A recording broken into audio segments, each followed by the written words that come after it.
Hello and welcome to DreamLadder Capital's Equity Market Update.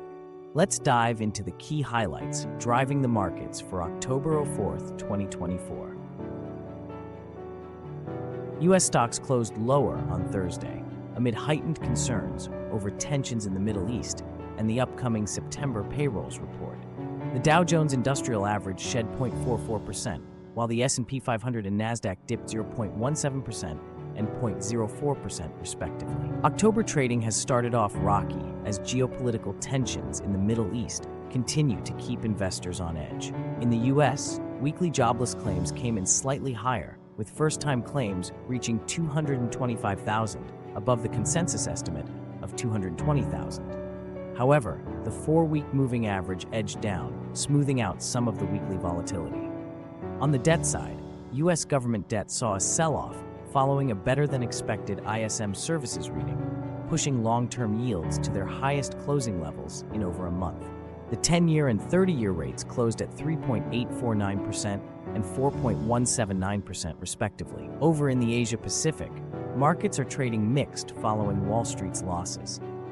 Middle East tensions and the anticipation of the U.S. payrolls report are keeping investors cautious. Hong Kong's index dropped 1.26% in early trade, while mainland Chinese markets remain closed until October 8th. Chinese stocks have been rallying, boosted by recent government support measures.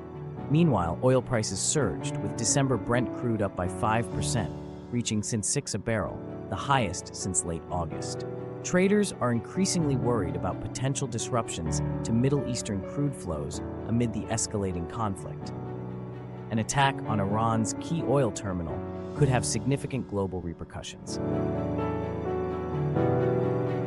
Shifting focus to the domestic market, Nifty 50 and Sensex saw their worst session since August 5th, both falling by around 2.1%. The SEBI's new curbs on futures and options trading have dampened risk appetite, while geopolitical tensions and rising U.S. Treasury yields weighed on emerging markets. On the NSE, all 12 sectors ended in the red, with realty stocks leading the decline. However, the Nifty pharma sector managed to limit its losses, emerging as the top performer with the least dip. There's also a potential realignment of investment flows from India to China, as Beijing's new measures to stimulate its struggling economy helped Chinese markets rally. Foreign portfolio investors remained net sellers for the fourth consecutive session, offloading stocks worth 15,243 crore, the highest selling by FPIs in 2024, according to NSE data. Meanwhile, domestic institutional investors stayed net buyers for the 8th session in a row, purchasing equities worth 12,914 crore, their highest level of buying this year. In corporate updates, the BSE has announced it will discontinue its weekly index derivatives contracts on the Sensex 50 effective from November 14th and BankX effective from November 18th. Bajaj Housing Finance reported a solid second quarter, with assets under management rising to 1.3 lakh crore, up 26% year-on-year. Loan assets also grew, reaching 89,869 crore, compared to 70,954 crore in the same quarter last year. Similarly, Bajaj Finance posted strong growth in new loans, up 14% year-on-year. Assets under management rose to 3.74 lakh crore, marking a 29% year-on-year increase.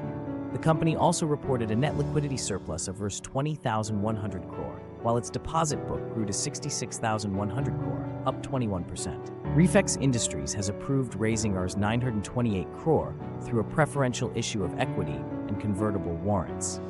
On RT Drugs, the United Kingdom's Medicines and Healthcare Products Regulatory Agency has awarded a certificate of GMP compliance to the manufacturing facility of the company's subsidiary in Himachal Pradesh. Finally, the Gift Nifty is trading 93 points lower from its previous close of 25,524. That's all for today's market update. Stay tuned for more insights, and don't forget to subscribe to DreamLadder Capital for the latest market news and analysis.